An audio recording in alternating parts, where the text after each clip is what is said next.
열린시장 작전타임 시간입니다. 토마토 투자 전문가 함께 작전타임 시간 가져보겠습니다. 정종영 운영역과 함께 하겠습니다. 안녕하세요. 네, 안녕하십니까. 네, 오늘 뭐 작전명 세우시기도 좀 고민을 하셨을 것 같아요. 네, 어떻게 주실까요? 사실 일주일 동안 5일 하락하는 건 굉장히 오랜만에 본 건지 아니면 뭐 몇 년 만인지 모르겠습니다만 여하튼 굉장히 어려운 시기를 지나고 있는 것만은 뭐 분명한 것 같습니다.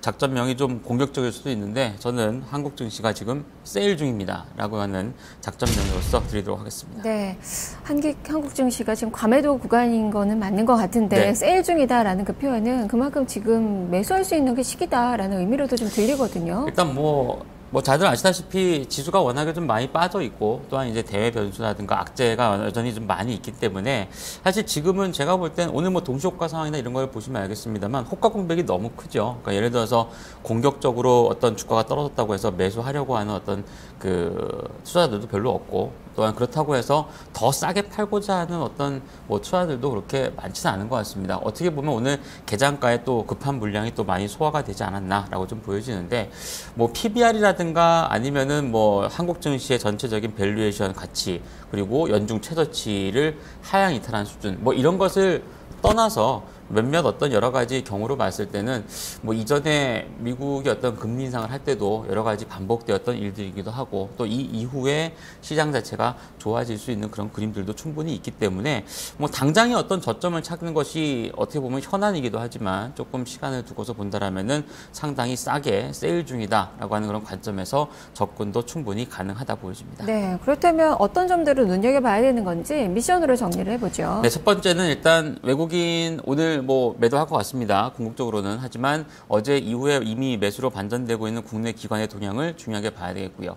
두 번째로서는 금융시장이 굉장히 위험하게 뭐 표현이 많이 되고 있고 아시아의 어떤 환시가 막 요동치고 있는 그런 구간이긴 하지만 사실상 한국의 신용 프리미엄은 굉장히 안정적으로 유지가 되고 있기 때문에 금융공황 상태는 아니다라고 보시는 게 좋겠습니다. 마지막으로서는 올해 상반기 중 지속적으로 올랐던 즉 중소형주 쪽에 대한 과도한 쏠림 문제가 해소가 되고 있는 과정에서 시장이 내리고 있는 것이기 때문에 이 또한 너무 크게 해석할 필요는 없을 것 같습니다. 네, 자 그러면 먼저 첫 번째 외국인보다 먼저 매수하는 기관. 외국인의 매도도 현재는 지금 뭐 지수에 비하면 크지가 않은 그 상황이고 기관은 지금 뭐 금융투자, 보험, 투신, 은행, 연계금 뭐 각 주체가 모두 다 이제 매수를 하고 있는데요. 네. 어떻게 볼 수 있을까요?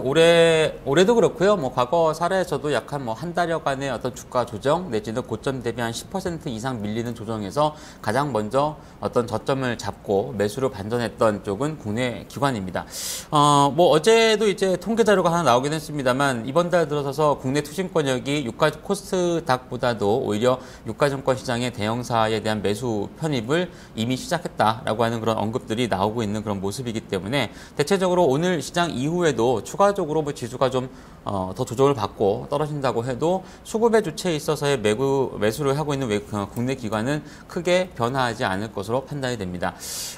반면에 필라델피아 반도체 지수가 뭐 거의 4% 가까이 급락세를 보여줬기 때문에 외국인들이 뭐 삼성전자나 하이닉스를 파는 것으로 봤을 때는 아마 외국인들은 뭐 장중 매도 반전할 수 있는 그런 가능성도 있겠습니다만 전체적으로 국내 기관이 이렇게 매수의 어떤 시동이 이미 걸려 있는 그런 상황이라면은 어느 정도 저점을 잡아가는 데 있어서의 움직임 자체가 나타날 가능성이 크기 때문에 뭐 오늘은 뭐 여러 가지 이제 악재가 그 중첩이 돼가지고 개장가 급락 이후에 양봉 정도에 좀 만족해야 되긴 하겠습니다만 내주 시장에서의 어떤 저점에 대한 그 타진 가능성도 지속적으로 나타날 가능성이 크다라고 보시면 될 것 같습니다. 네, 자 두 번째는 한국 CDS 프리미엄 안정적. 그만큼 뭐 금융 공황 상태는 아니다라고 말씀해 주셨는데 풀어서 설명을 해주시죠. 일단 2008년도에 리먼 사태를 뭐 겪으신 분들은 많은 또 비유를 하시게 됩니다. 뭐 그 당시에는 사실 뭐 지수가 고점 대비 거의 반토막 이상이 났었고 2000포인트 더 조정을 보였던 지수가 뭐 장중 900, 800선까지 갔으니까요. 근데 지금은 뭐 그런 상황과는 전혀 다릅니다. 당시에는 뭐 우리나라의 어떤 환율 시장이라든가 CDS 프리미엄뿐만 아니라 영국의 리보금리도 막 요동을 치는 등 전 세계 금융 시장이 아주 공황 상태를 보였는데 지금은 물론 인접해 있는 중국의 어떤 증시 문제라든가 위안화 평가 절하 관련돼 있는 부분이 좀 돌발 변수로 작용하고 있습니다만 한국의 CDS 프리미엄 자체는 상당히 안정적으로 흘러가고 있다. 즉 금융시장에 대한 어떤 뭐 상승에 대한 모멘텀이 좀 작고 또한 금리 인상을 앞두고 기계적으로 매도하고 있는 외국인들의 어떤 문제이기 때문에 주가가 떨어지고 있습니다만 이 시장 자체에 대한 어떤 심리적인 면이 회복을 보였을 때는 빠른 주가의 어떤 반등도 충분히 기대를 해볼 수 있기 때문에 너무 크게 어떤 비관적인 전망하에서 시장을 보실 필요는 없지 않나라고 좀 보여집니다. 네.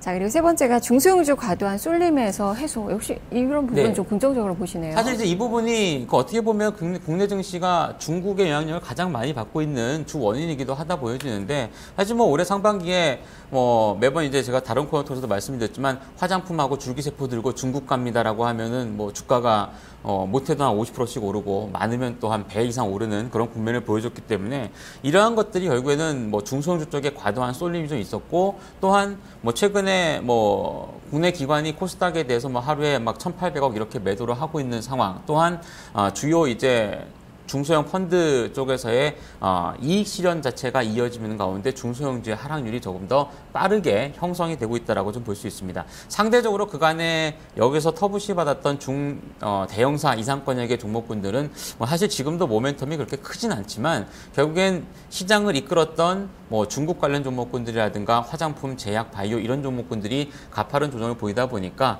투자 심리도가 크게 악화되는 양상이 이어졌다라고 좀 볼 수 있겠는데 이 또한 제가 볼 땐 가격적인 부분 자체가 해소가 되면서 어느 정도 하락에 대한 부분이 좀 마무리가 되면 시장의 어떤 심리적인 부분은 조금 안정화를 보일 수 있지 않나라고 판단하고 있습니다. 네, 그래도 어려운 장에서 좀 긍정적인 면을 좀 많이 찾으시려고 노력을 하신 것 같아요. 네. 그렇다면 종목으로는 좀 어떻게 투자를 해야 되는지 레이더망에 걸리는 그 종목군들도 살펴주시죠. 네, 일단 뭐 단기 급락세를 보여줘서 주가가 좀 많이 단기간에 떨어진 종목군도 있을 것이고 아직 주가가 오르진 않았지만 저점권역에서 어느 정도 이제 뭐 지지력을 발휘하고 있는 종목군들도 관심을 가져야 되지 않나라고 좀 보여집니다. 그래서 첫 번째 종목 선호는 최근에 주가가 좀 많이 빠졌었던 항공우주인데요.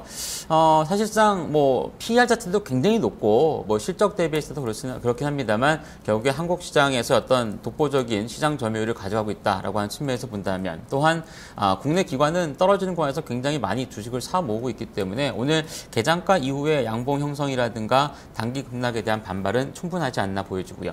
두 번째 LG이노텍은 2분기 실적까지 발표가 되었고요. 3분기 이후 하반기 실적 전망에 있어서 또한 시장의 안정화를 기록했을 때 환율 시장 자체에 대한 오름폭을 본다라면은 결국엔 수출주에 대한 긍정적인 포인트가 많이 잡힐 가능성이 높지 않나 보여지기 때문에 아직 오르지 않은 상황에서의 주가 움직임은 관심을 갖고 보시는 게 좋을 것 같습니다. 오스템 임플란트 같은 경우도 사실 이 종목은 시장에 비해서 많이 빠지지는 않았는데요. 오히려 결국에는 하반기 어떤 좋은 실적에 대한 기대감이 있기 때문이다라고 좀 볼 수 있습니다. 그래서 지수가 오늘과 같은 뭐 급락세를 보이는 그런 과정에 있어서도 결국에는 소폭밖에 하락 조절 받지 않는다라면은 어느 정도 실적에 대한 기대는 향후에 충분히 발현이 될 가능성이 높지 않나 보여지기 때문에 이 종목까지 세 종목 오늘 레이더망에서 관심 갖고 보시면 좋을 것 같습니다. 네, 알겠습니다. 말씀 잘 들었습니다. 감사합니다. 네, 지금까지 정중의 운용력과 함께 작전타임 시간 가져봤습니다.